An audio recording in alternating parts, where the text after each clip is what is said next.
지금 박근혜 전 대통령이 출석하겠다라는 네. 입장을 언제 밝혔나요? 날짜요. 예. 제가 날짜까지는 어제 한 5시경에 예. 밝혔습니다. 아니 뭐 그건 별로 중요하지 않아요. 왜 밝혔어요? 누굴 통해서 밝혔나요? 아니면 변호사를 통해서 전달한 걸로 알려져 있는데요. 예. 일단 지난 탄핵 심판 때 박 대통령께서 검찰 수사에 응하지 않으면서 예. 좀 그게 탄핵 사유로 지정된 부분에 대해서 합석 효과라고 저는 생각합니다. 이번에는 좀 합석 효과? 그렇죠. 그때 한번 그게 사유가 돼서 탄핵 심판에 영향을 끼쳤기 때문에 예. 이번에는 본인이 직접 나서서 적극적으로 소명을 하겠다. 그런 입장으로 보고 있습니다. 아하. 그리고 지난번 검찰 조사를 나오면서 검찰 가족들에게 경의를 표한다. 네, 그렇죠. 이런 것도 탄핵 이후에 네네. 소잃고 외양간 고쳤다. 네, 학습 효과. 그렇게 볼 수 있죠. 알겠습니다. 이 변호사님, 예.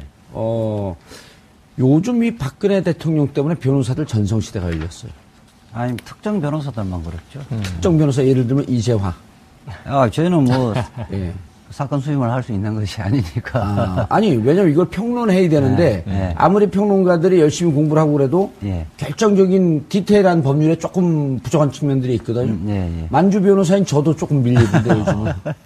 예. 박근혜 대통령이 왜, 지금 이제 우리 김명일 기자님은 예. 학습 효과라고 했는데, 예. 좋은 전략인가요? 제가 만약 박근혜 전 대통령의 그 변호인이면 예, 그럴 리는 없겠지만. 영장실질심사를 포기하는 것이 맞다고 조언을 해드릴 겁니다. 왜 그래요? 그러냐면 두 가지 측면인데요. 그러니까 예컨대 조폭 같은 경우는 부두목, 행동대장, 행동대원들이 이미 다 구속돼 있으면 이 영장실질심사는 하나만아예요. 의미가 없는 거예요. 그럴 때 당당하게 예. 그 모두가 내가 지시해서 예. 한 행동이니까 내가 모든 것을 책임질 테니까 밑에 부하 직원들은 다 선처를 해달라. 야. 이렇게 가야 된다는 거예요. 그래야 이건 긴 싸움이기 때문에 양형에서 오히려 예. 국민들의 동정도 사고 양형에서 양형이 낮아질 수 있다는 그렇죠. 거예요. 양형이라고 하면 이제 우리 시청자분들이 형량. 예, 형량. 예. 그러니까 막상 법원에 재판이 들어가게 되면 예. 유죄 무죄를 다투는 전략으로 갈 거냐. 예. 그래서 철저하게 무죄 주장할 것이냐 아니면 일정하게 죄를 인정하면서 부득이한 이런 사정이 있었으니 좀 봐줘라. 그래서 아예 그러니까 예. 출석을 하지 않고 예. 판사가 예. 서면으로 예. 수사 기록만 갖고 판단하도록 해야 된다는 거죠. 그러니까 대표적인 경우에 뭐 발부가 거의 확실시 되는 경우 예컨대 최유정 변호사 같은 경우에는 예. 영장실질심사를 포기를 했었죠. 정은호 네이처 리퍼블릭과 그렇죠. 연관되어 있었던 판사 출신의 변호사였죠. 예. 판사들에게 로비한다는 명목으로 그에게 수임료를 받았던 사건이죠. 그렇고 또 하나는 사실은 이제 지금 영장 정담 판사가 3일 동안 기록을 꼼꼼히 다 봤단 말이에요. 예, 12만 쪽이라 그러죠. 예. 이례적으로 3일 후에 잡았는데요.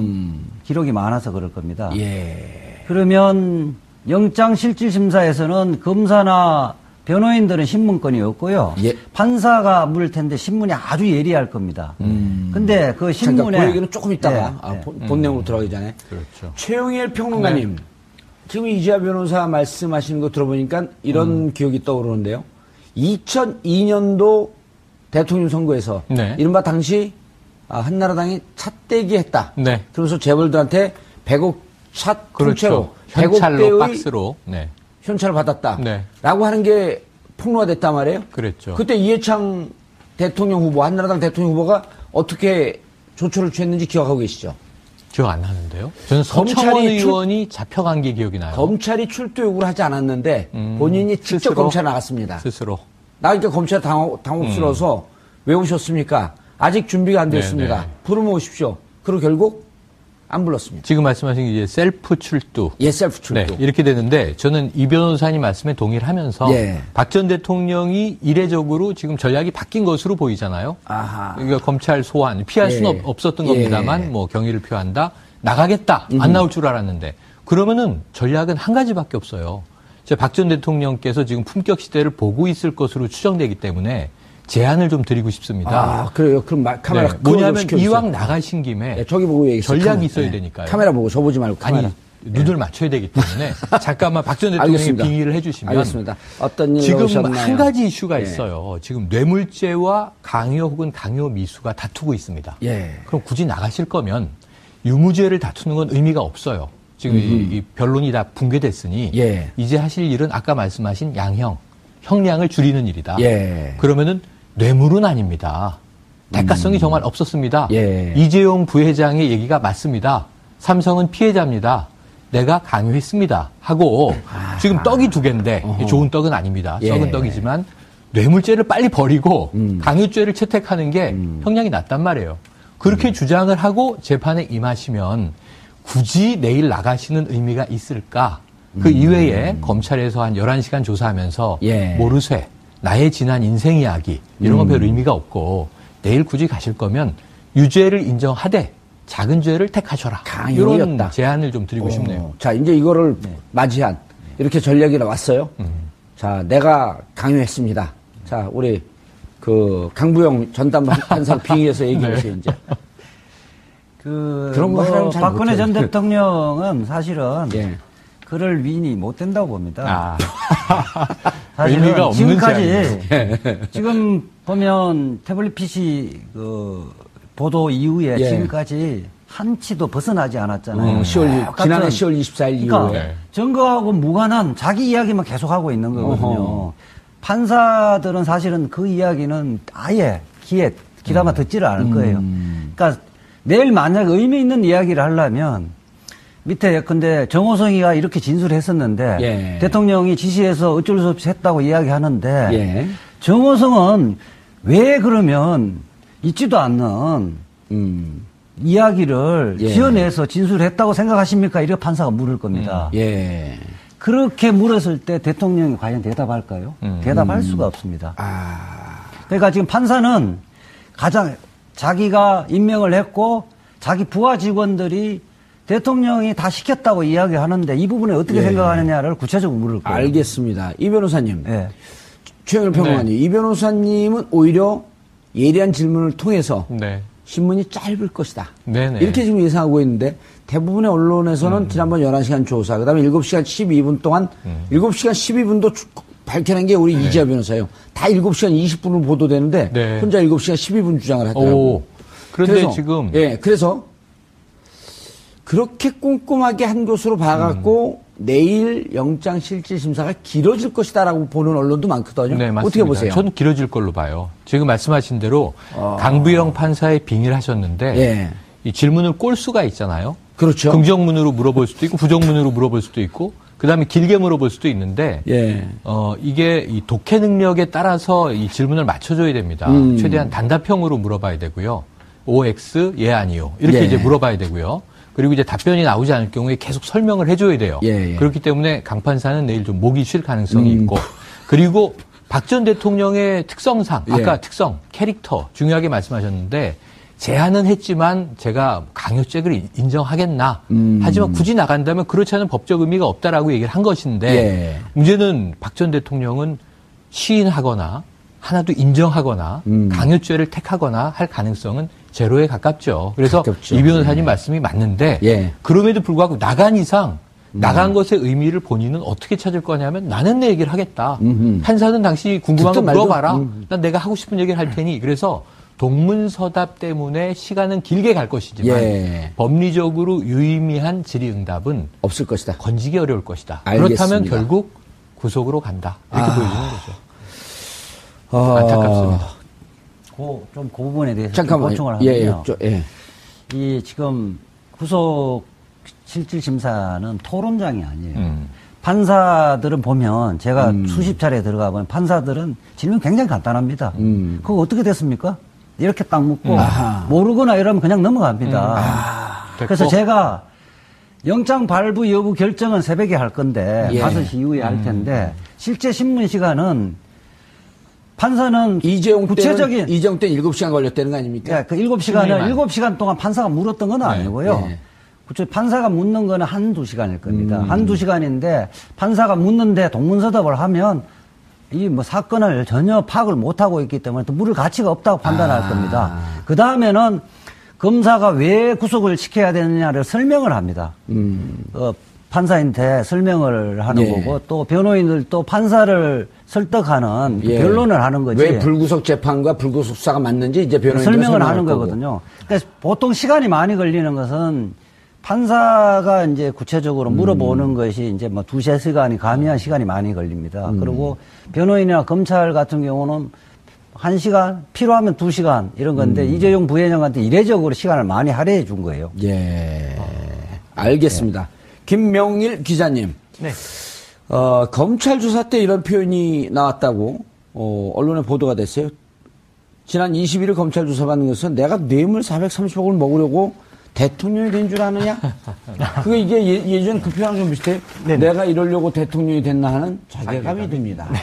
네, 언론 보도에서 그런 내용이 나왔는데 일단 예. 검찰에서는 사실이 아니라고 이렇게 좀 말했습니다. 그래서 그래요? 네, 그렇습니다. 근데 어떻게 나왔죠, 그럼 이게? 그래서 제가 기자로서 생각할 때는 기자가 없는 말을 쓰지는 않습니다, 사실. 그래서 그렇죠. 친박계 내에서 나온 말이 아니냐. 그래서 여론전을 하기 위해서 좀 대통령의 동정심을 좀 끌어내기 위해서 그런 말을 했던 거 아니냐. 좀 그런 추정도 가능하고요. 그래도 친박에서 없는 얘기를 하진 않았을 거 아니에요. 예를 들어서 손범규나 유영아 그렇죠. 변호사를 통해서 비슷한 얘기가 흘러나가서 조금 각색될 수 있겠지만. 뭐 탈진까지는 아니고 약간 좀 힘들어 하셔서 잠깐 쉬었다던가. 예. 뭐 그럴 수도 있고요. 네. 그런데 내일 박근혜 대통령, 즉 손범규 유영아 변호사의 전략은 어떻다라고 하는 건 좀 세안하고 있나요? 일단 제가 이 방송 들어오기 전에 손범규 변호사님하고 좀 연락을 시도했는데 안 됐고요. 일단 예. 서석구 변호사님하고 아쉬운 대로 연락했는데 일단 모든 혐의는 다 부정할 거라고. 부인한다. 부인할 거라고. 네. 뭐 검찰 조서도 이미 다 부인한 상황이기 때문에 그거 바꾸지는 않을 거라고 생각을 하고요. 예. 네. 그래서 그런 부분에 대해서 좀 치열한 법리 다툼을 벌일 거라고 생각하고 있습니다. 서석구 변호사는 구속될 거라고 보세요? 안 될 거라고 보세요? 그분께서는 당연히 안 된다고 생각하시고 있고 절대 대선 안 된다고. 탄핵도 안 된다고 봤던 분 그렇죠. 아닌가요? 네, 그렇죠. 그분의 예상이 약간 좀 빗나가고 있어서 이번에도 좀 빗나갈 것 아닌가 좀 개인적으로는 그렇게 생각하고 있습니다. 웃으면서 얘기했는데 살벌하게 얘기하시네. 알겠습니다. 서석구 변호사는 지금 변호인으로 등록도 안 돼 있죠. 선임은 아닙니다. 있어요. 예, 선임 안 돼 있죠. 네. 자, 이게, 근데 구속영장 청구서를 보면, 예. 92페이지죠, 지금. 143회. 최순실 씨 이름이. 예. 사실상 공범이란 말이에요. 근데 지금 구속돼 있는. 사실상이 아니라 실제 공범으로 돼 있죠. 기재영장에. 그 얘기가 그 얘기예요. 예. 근데 지금 보면 구속돼 있는 많은 공범들, 정범들 중에서 유일하게 진술을 거부하거나 부인하는 사람이 유일하게 최순실 씨야. 예. 그렇죠. 그럼 최순실 씨와의 관계를 내일 주도적으로 물을까요, 안 물을까요? 몇 개 정도 물어볼 겁니다. 예. 왜냐하면 최순실은 부인하고 있지만 다른 피해자들이 최순실하고 박근혜 전 대통령의 관계를 다 진술해 놨거든요. 예. 그러니까 저는 그 내일이 실제 박근혜 대통령의 형식상은 첫 번째 영장실질심사지만은 이미 그 공범자들이 영장실질심사를 수없이 거쳐갔잖아요. 네. 8명, 9명이 거쳐갔단 예. 말이에요. 이미 저는 9번째 영장실질심사다. 똑같은 내용으로. 그렇죠. 아하. 그렇기 때문에 9명, 구속된 9명의 그 혐의분이 합친 거잖아요. 그렇죠. 그거에 쪼개서 이미 다 구속돼 있는데 합쳐진 거를 다시 심사를 한다는 것은 의미가 없다. 말하자면 재심 사유에 버금가는 사유가 있지 않는 한 영장은 기각할 수가 없는 자, 거예요. 여기서 질문이 있습니다. 예. 제가 오늘 낮에는 보수 성향 법조인 변호사분들한테 물어봤어요. 네. 그러니까 지금 핵심은 뇌물죄다. 네. 직권남용 이런 거는 말씀하신 대로 안정범 전 수석, 정호성 전 비서관, 뭐 김종 전 차관 다 이제 산처럼 쌓여 있는데 핵심 뇌물죄에서 두 개 재단과 동계스포츠 영재센터에 들어간 돈은 제3자 뇌물죄. 네. 그리고 지금 정유라의 승마 지원 등 그 200억 가까운 돈, 213억이 213억이요. 컨설팅 계약이 됐고 78억이 건너갔죠. 예. 요 대목은 이제 단순 뇌물, 직접 뇌물죄. 예. 근데 그럼 직접 뇌물을 적용하려면 박 전 대통령과 최순실이 경제적 공동체, 예. 이 이익을 공유했다. 또는 뭐 한지갑 이런 얘기 많이 했지 않습니까? 그걸 입증해야 되는데 그 입증이 쉽겠느냐? 그래서 구속이 어렵다라는 이 법조계의 또 다른 의견을 제가 듣고 와서 예. 오늘 저녁에 그 이야기는요, 뇌물 잠깐만요. 여쭤봐야겠다. 잠깐만요. 최영일 평론가님이 네. 지금 여쭌 게 네. 특검에서 적시한 겁니까? 아니면 검찰에서 적시한 걸 얘기하는 겁니까? 왜냐하면 검찰 적시와 예. 특검 적시가 좀 틀려요. 그러니까 이번 구속영장 청구에 들어가 있는 입증 부분. 이번 네네네. 구속, 그래서 네네. 들어가기 전에, 예. 이재호 변호사님. 예. 처음에 특검은 어떻게 봤냐 하면, 예. 그 컨설팅 비용으로 들어간 213억을 뇌물죄로 봤어요. 그랬죠. 그 다음에 220억, 220억 중에 204억, 미르재단과 K스포츠재단에 들어간 204억과, 그 다음에 영재센터에 들어간 16억. 예. 이걸 제3자 뇌물죄로 봤거든요, 특검은. 삼성의 돈이죠. 예, 삼성의 예. 돈 중에서. 근데 이번에 검찰은 특수본은 그렇게 보지 않고 재단 출연금 네. 204억 원을 뇌물죄로 봤어요. 네, 맞아요. 그 다음에 영재센터 지원 16억도 16억. 뇌물죄로 봤고, 네. 직접 뇌물죄로 본 거예요. 그 다음에 실질적으로 컨설팅 계약한 213억, 이건 잘 모르겠고, 네네. 실제로 넘어간 돈 78억. 78억. 예. 이것만 뇌물죄로 봐서 298억을 뇌물죄로 합산을 봤는데, 했죠. 네. 왜 검찰과 특검이 다 얘기가 다르냐는 거예요.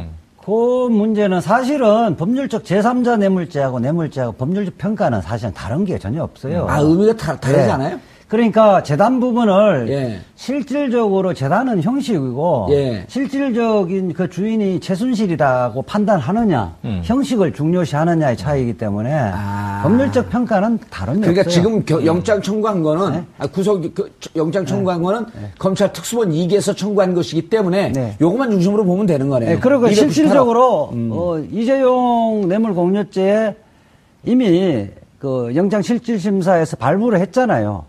그거 차이, 그러니까 뇌물공여죄하고 뇌물수수죄하고는요, 형량이 뭐 10배, 100배 이상의 형량이 높은 거예요. 이재용 433억을 했지만은 5년 이하의 법정입니다. 5년 이하이죠, 공여자는. 여기는 10년 이상 무기까지 가능한 거거든요.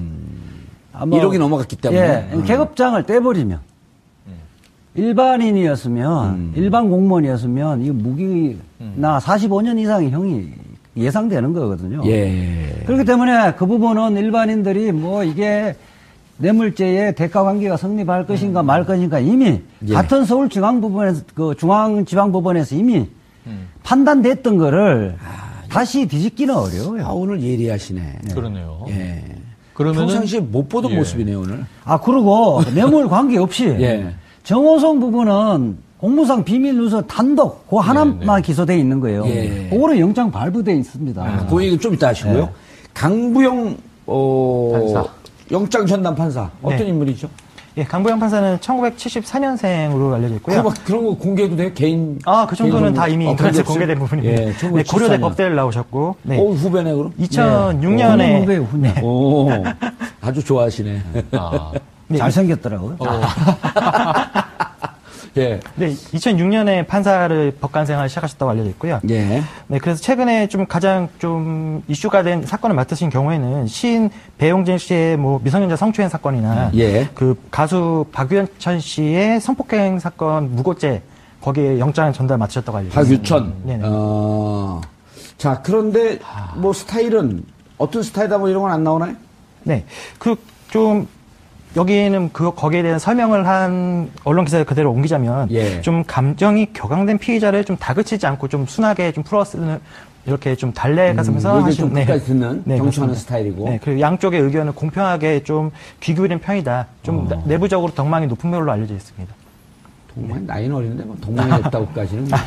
2월달 이번 예. 2월달 인사이동 돼지면서 예. 영장 전담 판사를 했고 예. 지금 그 2월달 전에 돌아와서 부장 판사로만 있었나요? 그냥? 지방에 있었죠. 지방에? 예. 오. 지방에 있었기 때문에 부장 판사가 아니에요. 평판사. 그렇죠. 두 사람은 부장 판사인데 예. 26기고 나머지 그 32기. 평판사인데 그러니까 단독 판사급 예. 판사인데요. 그렇기 때문에 실질적으로 어떤 영장 다른 중요한 사건 영장은 사실상 안 했다고 보면 되는 거죠. 무척 중압감을 느끼겠는데 스트레스를. 아니 여기서 예. 저 약간 걱정되는 대목이 아까 영장 판사 맡은 게 이제 2월부터 네네. 이제 보직이 바뀐 거예요. 예. 근데 지금 두 건이 딱 영장에 대한 게 나와 있는데 아까 배용재 시인 네. 구속했습니다. 예. 왜냐하면 미성년자를 성추행했거든요. 예. 그리고 또 하나는 박윤천 씨를 고소한 두 번째 고소 여성인데 예. 이 사람의 구속영장을 기각했습니다. 그럼 두 건밖에 안 되지만 패턴이 딱 읽히는 건 뭐냐면 어허. 여성 인권에 관심이 많은 판사일 수 있겠다. 왜냐하면 여성에게 해를 끼친 사람은 구속시켜. 구속시키고. 그다음에 여성이 가해자인데 어찌 보면 이제 무고죄로 사기, 일단은 구속까지 필요 없어. 박유천 네. 가수가 고소를 한 건이죠. 무고로. 박유천을 고소했는데 무고로 역고소를 당했는데 네. 이제 구속할 필요 없다. 그러다 보니까 지금 제 귀에 울리는 게 김진태 의원이 말이죠. 궁궐에서 내쳐 쫓겨난 이 여인을 가련한 여인에게 사형까지 내려야 되겠느냐. 그리고 김평호 변호사는 이 부끄러운 이 정말 안타까운 여인을 남자들이 지켜주지도 못하고 부끄러워해야 돼 막 이러잖아요. 그게 좀 영향을 주지 않을까? 아니, 근데 샘플링이 두 건이기 때문에 너무 작아요. 그렇죠? 김평호 변호사나 지금 누구예요?